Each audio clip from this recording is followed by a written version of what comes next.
Hi there, this is Jim Egan, head of school, Synapse School, with a Friday update. Beautiful Friday. Here, I'm actually with family. I'm not on campus, which always makes me a little uncomfortable. But then I think about our teachers and, in particular, our division heads, Katie and Stephanie, who are much better operators than I could ever be. So I'm not too worried about campus, and that eases my my uneasiness of not being there.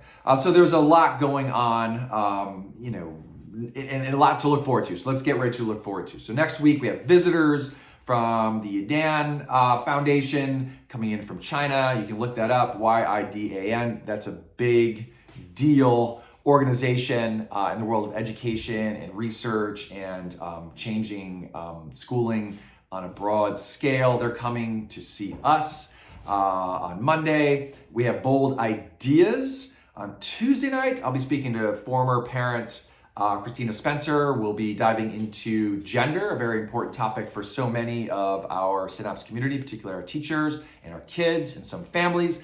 And we also have been invited over to Stanford to be part of a 2-day think tank. I'll be going on Wednesday to speak at a symposium or an event, I guess you would call it, that is bringing in researchers, educators, professors, teachers, those in the education space, reimagining high school, and in terms of also equity. And then they're coming to visit on Thursday. We'll have 20 plus people on campus, really trying to be inspired. I don't think it'll take too much. Be inspired by what we're doing in order to reimagine education on a more broad scale. And then, of course, Friday is Portfolio Day, which is the biggest day. And this is the culmination of a trimester well done by students and teachers and parents. You're not going to want to miss that. So there's a lot happening. And there are also exit tickets going on, the presentations for 8th graders.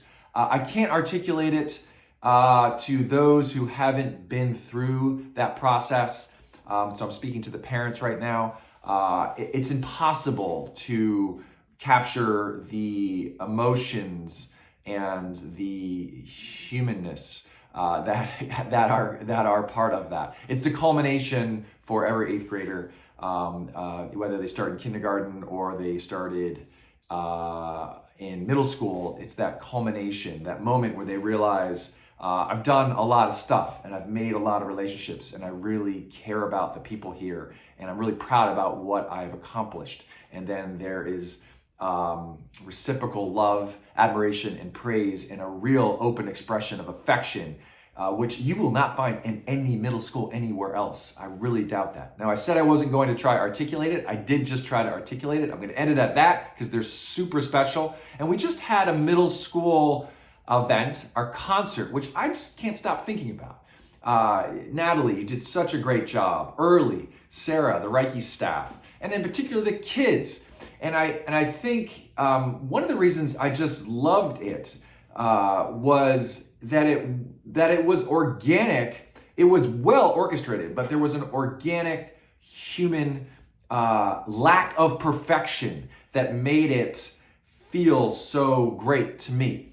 And I thought about the middle school concert again when I opened up the New York Times this morning and I saw an article called "The Flaws of Perfection." It's written by Warren Zanes. Warren Zanes is the guitarist from the former band the Del Fuegos, who I saw in the 80s, 1987, I believe, open up for Tom Petty and the Heartbreakers. Now, I got to know his brother Dan Zanes as a musician because Dan Zanes then transitioned from rock star from Boston to a guy who wrote really cool music for parents. He himself had kids and he realized, there's not a lot of cool music for kids, particularly toddlers. And so when my kids were small, Dan Zanes records, CDs actually, were on heavy rotation. We saw him live a couple times too, because you could take your kids to his show. So parents out there who have young kids, you can still check out Dan Zanes. Maybe Dan Zanes actually still makes music for kids. I don't know.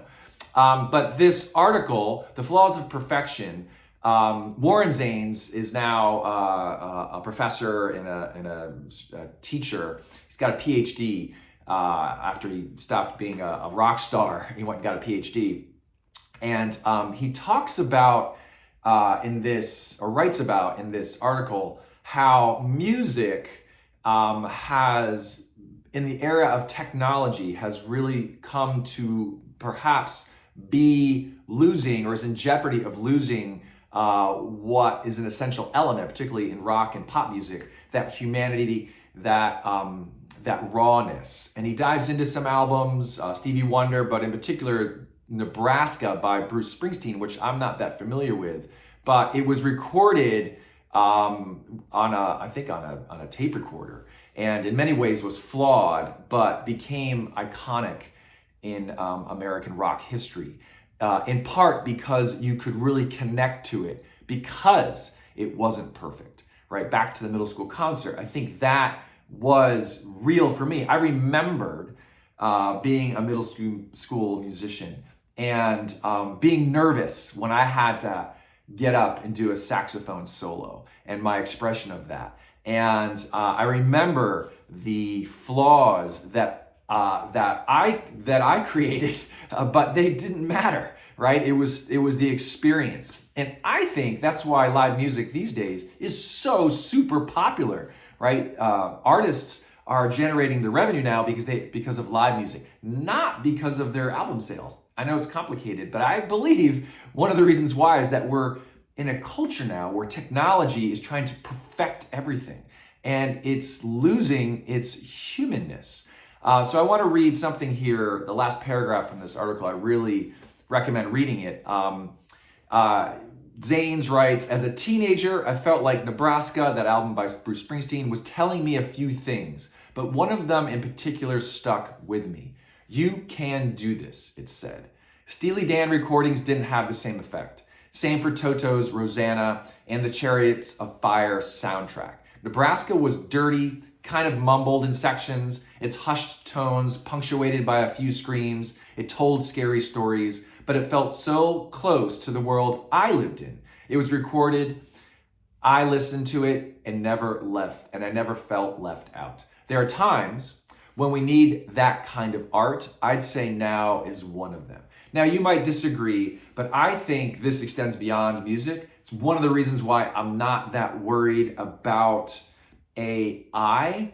I think the human imperfections are what make art or music or school or relationships or writings or work. That is what make those imperfections are what make those experiences worthwhile. And that's what the middle school concert was for me. It was joyous. It was wonderful. The kids showed incredible skill, but its lack of perfection made it perfect, if you can say that. That's my thought. Read the article. I'd like to hear what you think, for sure. I don't want to be too nostalgic for the past. When I read this, I'm like, am I just being nostalgic? I don't think so. I think there's something to a lack of perfection that makes life beautiful. Okay, that's it. I will see you soon. Have a great weekend.